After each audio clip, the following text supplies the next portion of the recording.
দেশৰ ভিতৰতে জিলিকি উঠিল লখিমপুৰৰ নাম উত্তৰ লখিমপুৰ চহৰে লাভ কৰিলে প্ৰমিজিং স্বচ্ছ চেকাৰ সন্মান नॉर्थ लखीमपुर ढेर सारी शुभकामनाएं सभी को পৰিষ্কাৰ পৰিচ্ছন্নতাৰ বাবে ভাৰত চৰকাৰে পুৰস্কৃত কৰিলে উত্তৰ লখিমপুৰ পৌৰসভা অসমৰ ভিতৰতে প্ৰথম স্বচ্ছ চহৰ হিচাপে লাভ কৰে এই সন্মান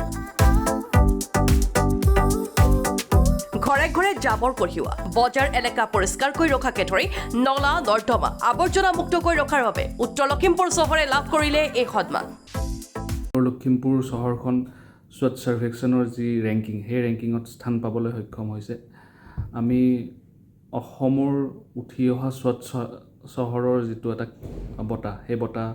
পাবলৈ সক্ষম হৈছোঁ প্ৰমিজিং স্বচ্ছ চহৰ বুলি তেওঁলোকে এটা বঁটা এটা দিছে কেন্দ্ৰীয় নগৰ পৰিক্ৰমা বিভাগৰ মন্ত্ৰীয়ে প্ৰদান কৰে এই পুৰস্কাৰ बहुत बधाई जयराम বিধায়ক মানৱ ডেকাৰ পৰিকল্পনাতে উত্তৰ লখিমপুৰ চহৰে লাভ কৰিলে নতুন ৰূপ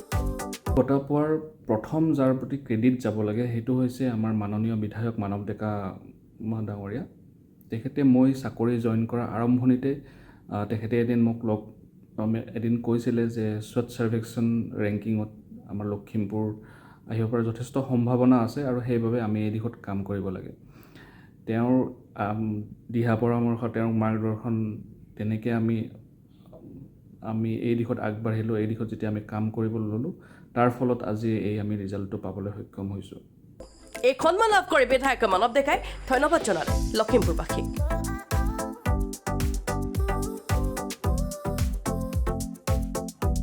ব্যুৰ ৰিপৰ্ট লখিমপুৰ